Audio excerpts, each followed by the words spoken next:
राधे कृष्णा। जय बोलो सीता रामचंद्र भगवान की जय। श्री राम जय जय राम। श्री राम जय जय राम। श्री राम जय जय राम। श्री राम जय जय राम। जय बोलो सीता रामचंद्र भगवान की जय।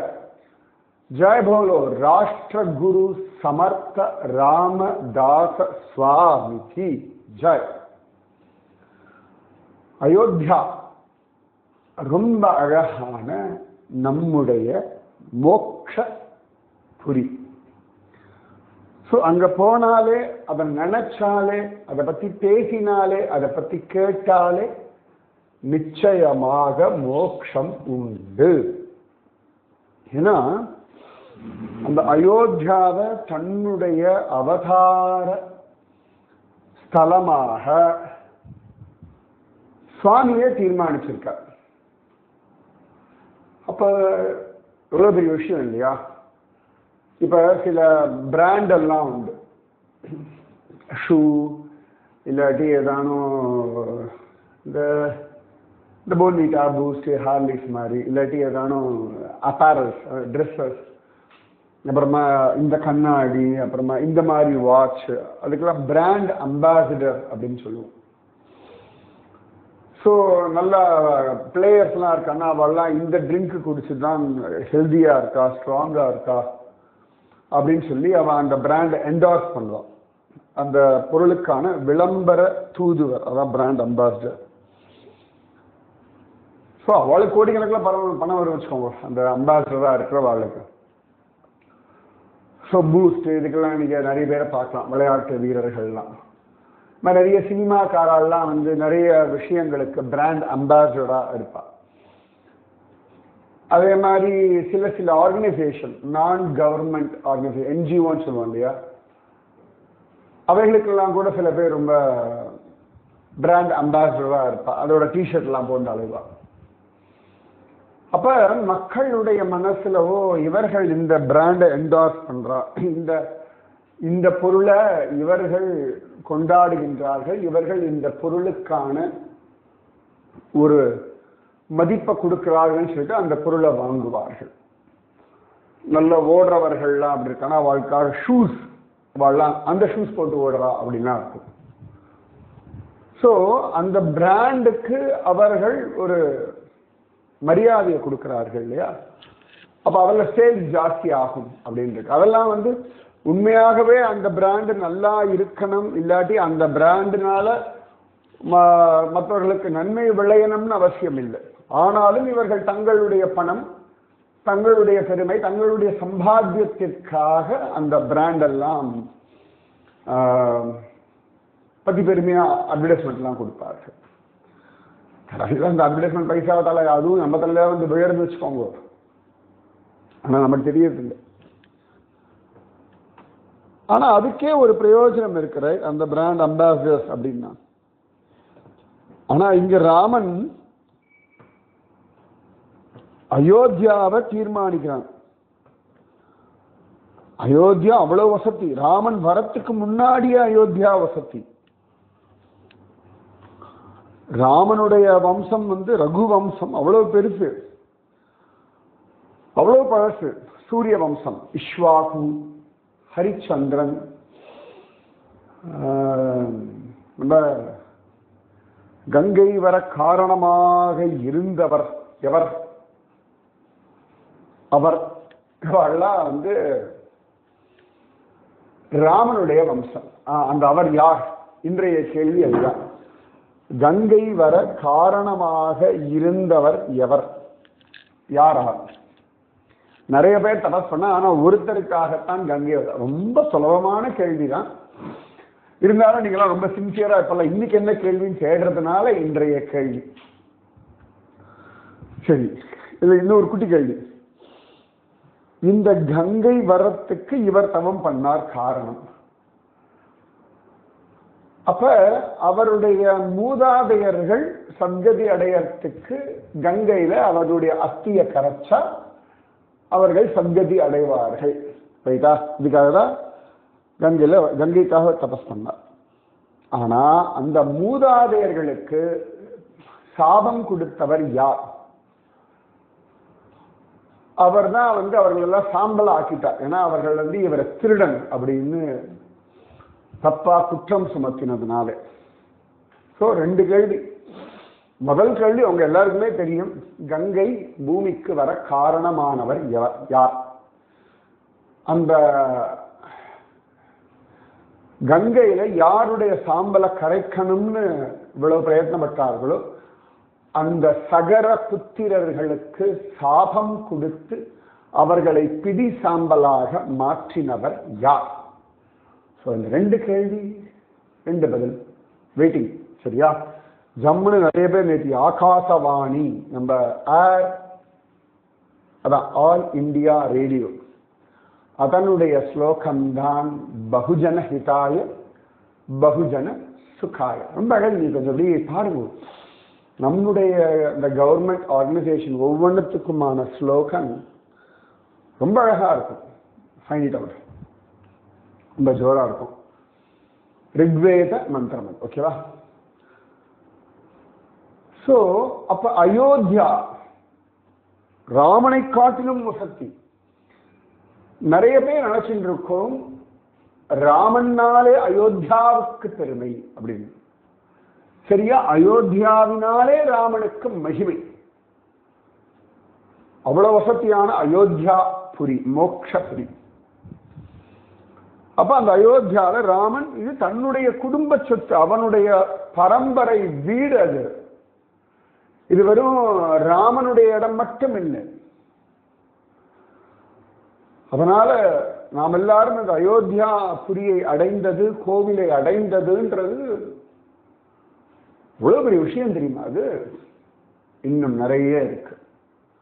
சோ இது எல்லாத்துக்கும் காரணம் சமர்த்த ராமதாசர் போன்ற மகாத்மாக்களுடைய தபஸ். அவ்வளவு தைரியம். அதனாலதான் மசூர் அங்க போறார். அங்க ஒரு மகாருத்ர என்ன ஆசிரியர் நேற்று போட்டுதானே கொஞ்சம் எடுங்க, தப்பு இல்லை. நேற்றையும் சொல்லியிருக்கேனே, இதுதான் போட்டிருக்கேனே. அந்த மகாருத்ர ஹனுமான் மசூர் அங்க ஸ்தாபிதம் பண்றார். பிராண பிரதிஷ்டம் பொழுது அந்த மௌல்வி அவன் டிஸ்டர்ப் பண்றான். ஓடாந்தண்ட அப்படின்னு மிரட்டினார். அவன் போயிட்டான். பிராண பிரதிஷ்டை ஆயாச்சு. நிறைய யங்ஸ்டர்ஸ் எல்லாம் வரா. அவளுக்குலாம் இந்த மாதிரி தைரியமான ஒரு சாதுவ ஒரு சன்னியாசிய பார்த்த உடனே இன்னும் உற்சாகம் வர்றது. ஏன்னா அவளை பார்க்கறா, என்னடா எப்ப பார்த்தாலும் பகவானே வருவான், எல்லாம் சரி பண்ணுவான், இப்படியே நிறைய பேர் சொல்லிட்டு இருக்கா. நம்மள பண்ணணும், அது யாரும் சொல்ல மாட்டேங்கிறாள் அப்படின்னு ஒரு ஆதங்கம் அவளுக்கெல்லாம் இருந்தது. அப்ப அதன் ஆதங்கத்தை தீர்க்கும்படியாக சமர்த்த ராமதாசர். அவளுக்கு ரொம்ப சந்தோஷம். கோவிலுக்கு வரா, சமர்த்த ராமதாசரோட பேசுறா. அவர் ரொம்ப பிராக்டிக்கலா விஷயங்கள் சொல்லித்தரார். சமர்த்த ராமதாசர் எப்ப பார்த்தாலும் வெறுமை புராண இதிகாசங்கள் மட்டும் சொல்றதில்லை. எப்ப பார்த்தாலும் வெறுமை ஒரு பிராக்டிக்கல் மட்டும் பேசுற, எல்லாம் மிக்ஸ் பண்ணி பேசுற. பிராக்டிக்கல், லாஜிக்கல், ஐடியாலஜிக்கல் எல்லாத்தையுமே எடுத்து அழகா யங்ஸ்டர்ஸ் அந்த காலகட்டத்தில் அவர்களுக்கு எப்படி வேணும், அந்த காலகட்டத்தில் வாழறவர்களுக்கு புராண இதிகாசங்கள்ல இருந்து எதை எடுத்து சொல்லணும் நான் சொல்ல ரொம்ப முக்கியம். நம்ம புராண இதிகாசங்கள் பல விஷயங்களை சொல்றது. அதுல அந்த காலகட்டத்துக்கு எது ரொம்ப முக்கியமோ அதை எடுத்து சொல்லணும். அது ரொம்ப அழகு. அதனாலதான் சனாதன தர்மம் ஜம்முன்னு இருக்கு. அப்படின்னா இதெல்லாம் சொல்லப்பட்டிருக்கு. எந்த காலகட்டத்தில் எந்த விஷயத்தை அழுத்தம் திருத்தமா சொல்லணுமோ அந்த சொன்னா ஜனங்களுக்கு ரொம்ப உற்சாகம் வரும். கடவுள் இல்லை, கடவுள் பொய், பிரம்மம் நித்யை அப்படின்னு சொல்லிட்டு இருந்த காலகட்டத்தில் தான் ஆதிகுரு சங்கரர் வந்தார். பிரம்ம சத்தியம் அப்படின்ற அழகான ஒரு விஷயத்தை பெருசுபடுத்தி சொன்னார். ராமானுஜர் வந்தார். ஜனங்களுக்கு இந்த பிரம்ம தத்துவம், அகம் பிரம்மாஸ்மி இல்லெல்லாம் ஒரு கொஞ்சம் குழப்பம் வந்துடுச்சு. இப்ப ராமானுஜர் நம்மெல்லாம் யோசிக்காத பிரம்மம் சத்தியம் தான், நீ அந்த பிரம்மத்தின் இடத்துல சரணாகதி பண்ணுன்னு சரணாகதிய பெருசா எடுத்து சொன்னார். ரொம்ப சிம்பிளா எல்லாரும் ஈஸியா இருக்கப்பா, ஓகே நான் சரணாகதி பண்ணா போதும். அது ராமானுஜருடைய பிலாசபியில ரொம்ப பெரிய பலம் தான். You just surrender, you will take care of everything. அது இன்ஸ்டன்ட் ரிலீஃப் சரணாகதி, மென்டலி அந்த டக்குன்னு ரிலீவ் ஆகிடும். ஸோ இந்த மாதிரி ஒவ்வொரு காலகட்டத்தில் ஒவ்வொரு விஷயத்தை எடுத்து சொல்லலாம். ஸோ சமர்த்த ராமதாஸ் அப்படி சொல்றதுனால நிறைய யங்ஸ்டர்ஸ் வந்து அவரிடத்துல இந்த எக்ஸசைஸ் கற்றுக்கிறதுக்கு, புராண இதிகாச விஷயங்கள் கற்றுக்கிறதுக்கு, அதுக்கு ஒரு டெக்னிக்கலாக சொல்லிக்கிறார், அதெல்லாம் கற்றுக்கிறதுக்காக வரார்கள். ஸோ அப்படி வர எல்லாரையும் ட்ரெயின் பண்றார். ஒவ்வொருத்தரையும் ட்ரெயின் பண்ணுறார். திடீர்னு காணாமல் போயிடுவார். அது இத்தனை நாள் இங்கே இருப்பார் அப்படின்லாம் வந்து ஒரு கேரண்டி எல்லாம் கிடையாது. அவர் சங்கல்பமாக எடுத்தா அவர் பாட்டு கிளம்பி போயிட்டே இருப்பார். ஏன் வந்தார், ஏன் போனார், ஏன் எங்களை கூப்பிடாம போயிட்டார், ஒன்றும் கேள்வியே கேட்க முடியாது. ஏன்னா ராமன் கிளம்ப சொன்னா கிளம்பிட்டேன், ராமன் வர சொன்னா வந்துட்டேன், ராமன் பண்ண சொன்னான் பண்றேன், ராமன் பண்ண சொல்லல பண்ணல. என்னுடைய வார்த்தை சிஷ்யாலாம் சொல்லுவா, சங்கல்பம் அப்படின்றவா, அவ்வளவுதான். சங்கல்பம் ஆகல, சங்கல்பம் ஆச்சு, வெரி சிம்பிள். அது பசங்க கிட்டலாம் சொல்லுவோம், குருஜி சங்கல்பம் ஆச்சா இல்லையா அப்படின்னு கேட்குங்க. ஆசையா கேட்கிறா, அது கிண்டலோ கேலியோ அல்லது உரிமையோ ஜாலியோ. உண்மை விஷயமோ சங்கல்பமானா பண்ண போறோம், சங்கல்பம் ஆகலைன்னா பண்ண போறது இல்லை. அந்த உங்க உள்ளுக்குள்ள இருக்க சுவாமி வந்து அக்செப்ட் பண்ணணும். அது யார் வேணா சொல்லட்டும், யார் வேணா டிமாண்ட் பண்ணட்டும், யார் வேணா உங்களை போட்டு ப்ரெஷரைஸ் பண்ணணும், உங்க உள்ளுக்குள்ள இருக்கக்கூடிய சுவாமி கன்வின்ஸ் ஆனாதான் நீங்க கன்வின்ஸ் ஆக. நீங்க கன்வின்ஸ் ஆனாதான் அந்த காரியத்தை செய்யணும். அது வரைக்கும் காத்துட்டு தப்பே இல்லை. ஸோ சமர்த்தராமதாசர் அந்த முசல் ராம் அப்படின்னு ஒரு முசல கிசலயம் அப்படின்னு கூட ஒரு கிரந்தம் உண்டு. முசல அப்படின்னா உலக்கைன்னு அர்த்தம்.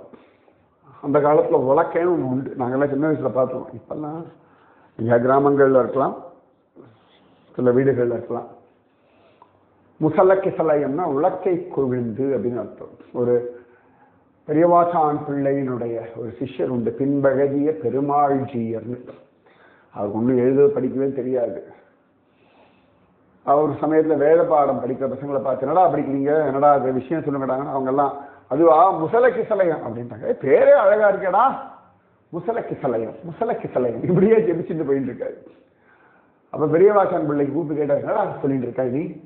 இல்ல அந்த பசங்க முசல கிசலயம்னு ஒன்று வாசிக்காம, சூப்பரா இருக்கு பேரு, முசல கிசலயம். அடே அவ அவனை கிண்டல் பண்றாடா. அப்படியா, என்ன அர்த்தம் முசல கிசலயம்னா? உலக்கை கொழுந்துன்னு அர்த்தம்டா. அதாவது உலக்கைங்க கொழுந்து விட்டு வளருமா? வராதுல்ல. அந்த மாதிரி நீ வந்து ஒரு உலக்க அப்படின்னு சொல்லிட்டாரா. அப்படியா, நான் எழுத படிக்க தெரியாதவன் தானே, தெரிஞ்சுக்கணும்னு ஆசையில தானே கேட்டேன், படிச்சவா அப்படி சொல்லலாமா? தப்பு இல்லை. ஓன்னு அழகா. அப்போ ஒரு சொன்ன, நீ படி, படிச்சுட்டா யார் கிண்டல் பண்ண போறா அப்படின்னு சொல்ல வயசானவர் அவர். அதன் பிறகு ஆனா அவனா படிச்சு சம்ஸ்கிருதம் படிச்சு, அதுக்கப்புறம் சம்ஸ்கிருதத்துல நல்ல பாண்டித்யம் வந்து, அதுக்கப்புறம் முசல கிசலயம்னே ஒரு கிரந்தம் எழுதினார், உலக்கை கொழுந்து அப்படின்னு சொல்லி. நிஜமாவே இதெல்லாம் தான் வைராக்கியம். சூப்பர்ல. அந்த மாதிரி இவன் பேர் முசல் ராம் அப்படின்னு பேரு. மராட்டியில முசல் அப்படின்றதுக்கு உலக்கை தான். உலக்கையை வந்து இன்னொரு சொன்னோம்னா நம்மள கர்லாக்கட்டை அப்படின்னு சொல்லுவோம். இந்த என்ன சொல்றது, ட்ரெடிஷனல் பாடி பில்டிங் டெக்னிக்ஸ் உண்டு. இந்த தண்டால் எடுக்கிறது, பஸ்கி எடுக்கிறது, சிட்டப் சொல்றாள், அதான் பஸ்கி, சிட்டப். தண்டால் எடுக்கிறதுனா புஷ்அப். இப்படி பேர் சொன்னா, oh yeah do pushup and do situps. வா யா யா யா அப்படின்பா. யோ தண்டால் எடு பஸ்கி எடு, அவ்வளோதான். அதுல ஒண்ணு உண்டு, இந்த கர்லா கட்டையை சுத்துறது, அதுக்கு பேர் முசல்னு சொல்லுவாங்க. இன்னைக்கும் நான் யூபியில பார்த்துருக்கேன், மகாராஷ்டிரால பார்த்துருக்கேன். அந்த மாதிரி இந்த மல்யுத்த வீரர்கள்லாம் கர்லா கட்டை சுத்துவா, எக்ஸசைஸ் பண்ணுவா ஜம்முன்னு. இந்த தண்டால் எடுத்து பஸ்கி எடுத்து கர்லா கட்டையை சுத்துவா. எனக்கு கூட கர்லா கட்டை குருஜி அப்பா சொல்லி கொடுத்துருக்கேன். குருஜி அப்பா சொல்ல முன்னாடியே என்னோட ஃப்ரெண்டு ஒரு சொல்லி கொடுத்துருக்கேன். எஸ், அப்புறம் குருஜி அப்பா எப்படி கரெக்டாக பண்ணணும்னு சொல்லி கொடுத்தார். பண்ணியிருக்கோம், இன்னைக்கும் பண்ணுறது உண்டு வச்சுக்கோங்க. அது சுகம், அந்த கர்லா கட்டை சுத்துறது அது ஒரு ஜாலியாக இருக்கும். அப்படி சுத்தும் பொழுது அது ஒரு திமிர் வரும் உடம்புல, நிஜமாவே. அதெல்லாம் ஒரு சுகம், இந்த கர்லா கட்டை சுத்துறது. முசல்னு பேர் இருக்கு. ஸோ அதை வச்சுட்டே தான் அலைவாராம் அவர், முசல் ராம் அப்படின்னு பேர். நல்ல பாடி பில்டர், பைல்வான் சொல்லுவா பாடி பில்டர். ஸோ அந்த முசல் ராம் தான் சமர்த்த ராமதாசருடைய மசூர் ஹனுமான் கோவிலுடைய அதிகாரி, மெயின் மேன். ஸோ அவர்கிட்ட ஒப்படைச்சிட்டு எல்லாம் பார்த்துக்கோ, எல்லாருக்கும் விஷயம்லாம் சொல்லி கொடுத்து சொல்லிட்டு அவர் கிளம்பி போயிட்டார். சமர்த்த ராமதாஸ் திடீர்னு காணாமல் போயிடுவார். அவ்வளோதான், கிளம்பிங்க பண்ணணும், வேலையை முடிஞ்சா போகணும், திருப்பி தேவையாக வரணும், அவ்வளோதான். ஒரு இடத்துல அப்படியே உட்காந்து ஈஸின்லாம் இருக்க முடியாது, ஈஸின் இருக்கவும் கூடாது. ஒரு இடத்துல வேலை முடிஞ்சாச்சா டக்கு டக்கு டக்குன்னு கிளம்பி போயிட்டே இருக்கணும். உட்காந்து தரையை தேய்ச்சிட்டு இருக்கப்பா. குருஜி சொல்ல, குருஜி நான் விஷயம் சொல்லிட்டு இருப்பா, கேட்டுட்டே இருப்போம். திடீர்னு சரி அம்மா நான் வேலை நான் கிளம்புறேன் அப்படின்னு சொல்லுவா. என்னம்மா அப்படின்னு, இல்லடா உட்காந்து தரையெல்லாம் தேய்ச்சிக்க முடியாது, சொன்னதை முதல்ல ஆலோசனை பண்ணு, அப்புறம் சண்டே வந்தா கேளு. நீ இப்படி உக்காந்துருப்பேன், நானும் உட்காந்துருப்பேன், என்னை பார்த்துட்டே இருந்தா ஞானம் வந்துருமா? போடா போடா போக்கத்தவனே அராக்கு அப்படின்பா. நிறைய பேர் நினைச்சிருக்கா குருவோடு அப்படி உட்கார்ந்து இருந்தா ஞானம் வரும். எனக்கு அது ஆகவே ஆகாது. அது ஒரு இரிட்டேஷன். இப்படியே பார்த்துட்டு இருந்தா குழப்பத்தை போய் உட்காந்துருக்க முடியுமான்னு அவசியமே கிடையாது. துருவனுக்கெல்லாம் நாரதர் சொன்னால் கிளம்பி போயிட்டார், கூடவே எல்லாம் இல்லை. அவனா எல்லாம் படிச்சிருந்தான். பிரகலாதனுக்கு கர்ப்பத்தில் சொன்னான், அதுக்கப்புறம் மீட் பண்ண மாதிரியே காண கிடைக்கல. சொல்றத செய்யுங்க, சும்மா சும்மா அப்படியே குருவோடவே இருந்தால் எனக்கு அப்படி பக்தி ஞான வைராக்கியம் எல்லாம் இல்லை. எல்லாம் மனசு சம்பந்தப்பட்ட விஷயம். குருவோட இல்லைனாலும் மனசால குருவோட இருக்க முடியும். கண்ணெதிர்க்க குரு இருந்தால்தான், அதெல்லாம் ஒண்ணும் கிடையாது. குருன்றது ஒரு சரீரம் மட்டும் இல்லை, சரீரத்தை தாண்டிய ஒரு தத்துவம். சரீரம் ஒரு மீடியம். உங்களுக்கு குருவினுடைய சரீரம்ன்றது உங்களோட இன்டராக்ட் பண்றது, உங்களுக்கு விஷயத்தை சொல்றது, ரைட்டா? ஸோ நீங்க எவ்வளவு கிலோமீட்டர் தள்ளி இருந்தாலும் மனசாலே குருவோட இருக்கலாம். பக்கத்துலயே இருப்பா, குரு சிந்தனையே இல்லாமலும் இருப்பா, ரெண்டுமே உண்டு. ஸோ உங்க மனசு எப்படி இருக்குன்னு பார்த்துக்கோங்க. இந்த முசல் ராம் நல்ல குரு தியானம், எப்பொழுதுமே குரு ஸ்மரணை. அதாவது எப்படின்னா, அதாவது இந்த ஆஞ்சநேயர் கோயில் பத்தி தப்பா பேசினாலோ, மடத்தை பத்தி தப்பா பேசினாலோ மண்டையை உடைச்சிடுவார். கையில கர்லாக்க பேசி மண்டை மேல ஒரு போர். அதனால எல்லாருக்கும் கொஞ்சம் பயம் இந்த முசல் ராம் கிட்ட. அதனால இந்துக்களுக்குலாம் ஒரு தைரியம். ஸோ அப்ப பாக்குறா இந்த சில முஸ்லீம்ஸ் எல்லாம் சேர்ந்து நீ இந்தியா கொண்டு போட்டா தேவலை அப்படின்னு தீர்மானம் பண்றான். அது ஒருத்தர் ரொம்ப தீவிரமா இருக்கான். ஸோ ஒரு நாள் பார்த்து வச்சிருக்கான், ஜுபேதான்னு சொல்லுவாங்கலாம், இந்த மாதிரி ஒருத்தன். இந்த யங்ஸ்டர்ஸ் நிறைய பேர் இந்த பிக்ஷை எடுக்கெல்லாம் போவாங்க இல்லையா? ஸோ அப்படி பல பேர் இடத்துல பேசுவார்கள். இப்படி விஷயத்தை பியூட்டிஃபுல்லா கறந்துன்னு வருவா. அந்த ஒரு நுணுக்கம் வேணும் நமக்கு. ஹிந்துஸ்க்கு அது நிறைய வேண்டியிருக்கு இந்த காலகட்டத்தில். எல்லா இடத்துலையும் விஷயத்தை சேகரிங்க. அது வம்பு பேசுறதுக்காக இல்லை, தேசத்திற்காக. நான் நிறைய பேர் பார்த்துருக்கேன், சூப்பரா விஷயத்தை கறப்பான், ஆனா எல்லாம் அடுத்த வீட்டு வம்பு. ஒன்னுத்துக்கு தனக்கும் பிரயோஜனம் இல்லை, அடுத்த வாழ்க்கும் பிரயோஜனம் இல்லை, தேசத்துக்கும் பிரயோஜனம் இல்லை. Waste of time. அது நிறைய அதுல ஜென்ஸ் லேடிஸ் எல்லாம் பாகுபாடு எல்லாம் கிடையாது, எல்லாம் ஒரே குட்டையில ஊடுன மட்டை கதை. நிறைய பேர் நான் பார்த்துருக்கேன். ஐயா இந்த ஆம்பளைகள் பேசுற வம்பை எப்படி வெட்டி போடலான்னு தோணும், நாக்கை வெட்டி போட்டா பேசவே மாட்டான்னு தோணும் சமயத்துல. பொம்பளைகளும், எல்லா பொம்பளைகளும் நான் சொல்லவே மாட்டேன், சில பொம்பளைகள்லாம் இந்த வம்புக்குள்ள போகவே மாட்டான், அவ பாட்டு ஒதுங்கி போயிடுவான். சில சமயங்கள்ல இந்த ஆம்பளைகள் பேசுற வம்பு இருக்கே, அப்போ அப்படியே உசுரோட கொண்டு தலைகீழ புதைச்சிடலான்னு தோணும் கூவத்துல. அப்படிதான் நான் சொல்லுவேன். இந்த மீடியா ஆளுங்கள்லாம் அந்த வம்பு தானே பேசிட்டு இருக்காங்க, முட்டா பாருங்க. ஒரு நல்லதும் பண்ணி தொலைய மாட்டாங்க. நான் திரும்பவும் சொல்ல, எல்லாரும் இல்லை, நம்ம பார்க்குற முக்கால்வாசி மீடியா எல்லாம் அரப்பைத்தியங்க, நித்தியான வளர்ந்து இருப்பானுங்க. விஷயமே தெரியாம பொருளாதாரத்தை பற்றி பேசுவாங்க. ஒரு ப்ரிப்பரேஷனே இருக்காது. கேள்வி கேட்கறது அபத்தமா இருக்கும். நிஜமாவே சில பேர் பதில் சொல்ல பார்த்தா எப்படி பொறுமையா உட்காந்து பதில் சொல்லிட்டு இருக்கான்னு சொன்னோம். முட்டாள்கள் மாதிரி கேள்வி கேட்பானுங்க. அந்த மாதிரி வம்பு பேசுற கூட்டம் தான் இருக்கும். ஆனா சமர்த்த ராமதாசனுடைய சிஷ்யர்கள் அந்த மாதிரி கிடையாது. வேல்யூபிள் இன்ஃபர்மேஷன் அதை தான் எடுத்துட்டு அது எப்படியோ சமர்த்த ராமதாசர் போய் சேர்ந்துடும். அவர் கண் எதிர்க்க இருக்காரோ இல்லையோ, சமர்த்த ராமதாசனுக்கு அப்படி அவ்வளவு அழகா எல்லா பக்கத்துலேருந்து விஷயத்தை சேகரிச்சுடுவார். மகா கெட்டிக்காரர். நான் திரும்ப சொல்றேன், ராஷ்டிர குரு இல்லையா? ஸோ அந்த ராஷ்டிரத்தினுடைய விஷயங்கள் அவ்வளவு தூரம் விஷயம் தெரிஞ்ச ஒருத்தர். எமோஷனலி டிஸ்டர்பே ஆக மாட்டார். அப்ப இந்த முசல்ராம கொல்லணும் இவர்கள்லாம் தீர்மானிச்சிருக்கார்கள் அப்படின்னு அவருக்கு தெரிஞ்சிருக்கு. முசல்ராமுக்கு கூட பெருசா தெரியல. அவருக்கு ஓரளவுக்கு அரசல் புரசலா தெரியறது. பார்த்துக்கலாம், அவ்வளவு தைரியம் அவருக்கு. பார்த்துக்கலாம், என்னப்ப பி ப்ரிப்பேர்ட், அவ்வளவுதான். பயந்தெல்லாம் ஓட முடியாது.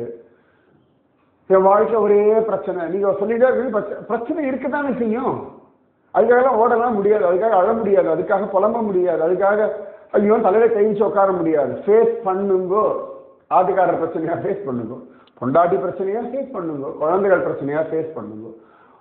ஃபேஸ் பண்ண மட்டும்தான் ஹேண்டில் பண்ண முடியும். ஹேண்டில் பண்ணாதான் அதுலேருந்து வெளில வர முடியும், ஜெயிக்க முடியும்.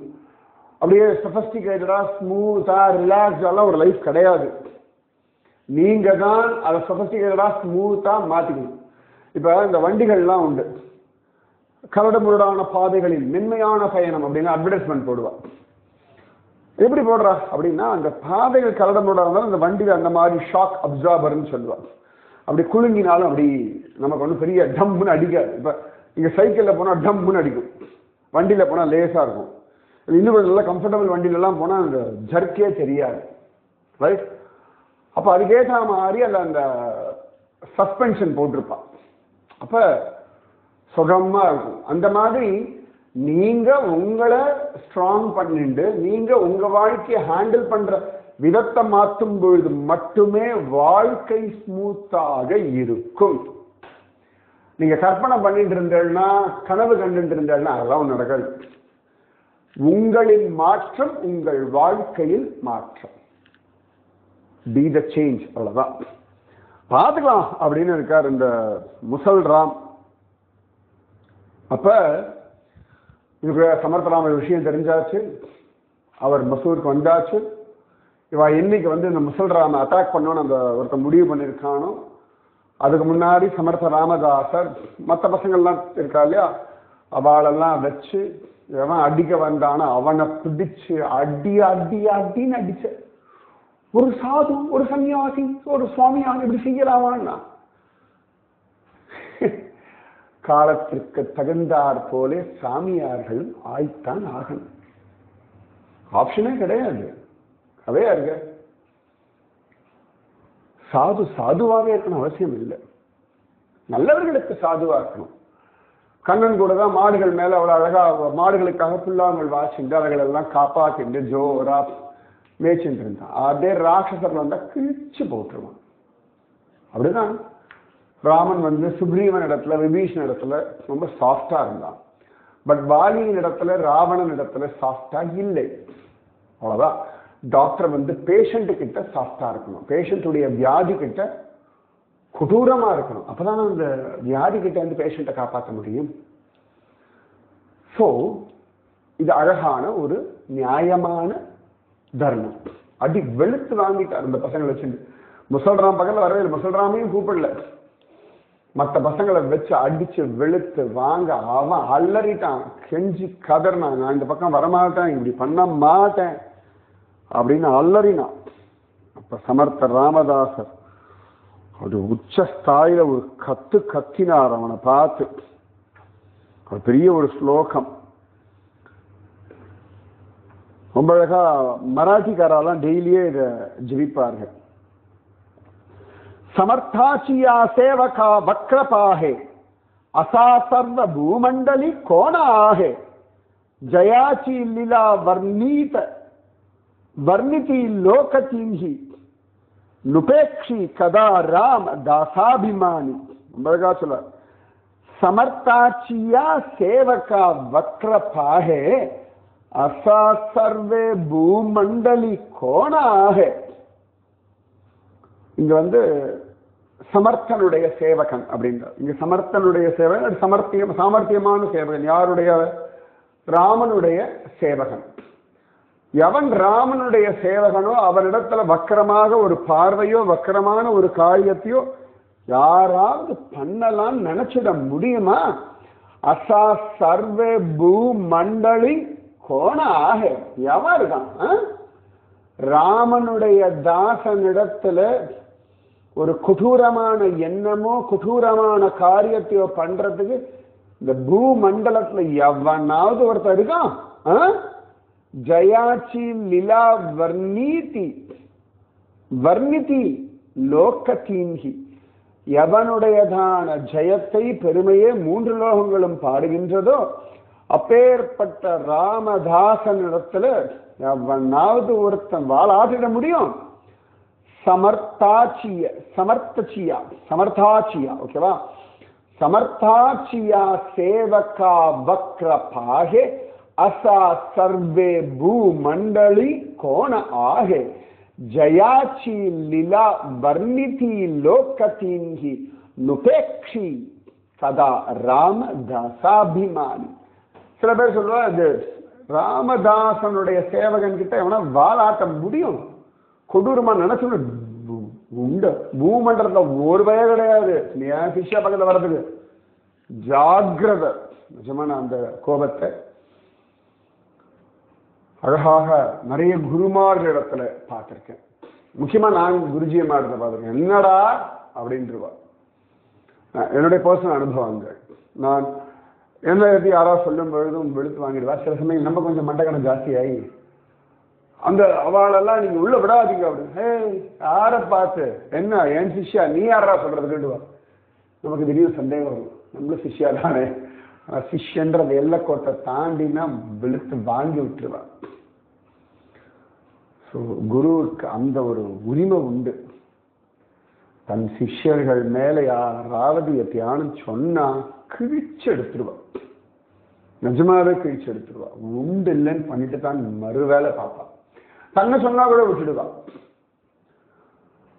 அப்படியே அந்த பசங்க எல்லாம் கேட்டு நெஞ்சு நிமிர்ந்தானுங்க. என்ன வாக்கியம்டாது அப்படின்னு. இது மான்சா ஸ்லோக் அப்படின்னு சொல்லிட்டு அவர் பின்னாடி நிறைய கம்பைல் பண்ணியிருக்கார் சமர்த்த ராமதாசர். இது ரொம்ப அழகா விசேஷமா மராட்டிக்காரெல்லாம் டெய்லி வாசிப்போம். நீங்க கூட டெய்லியே சொல்லலாம்.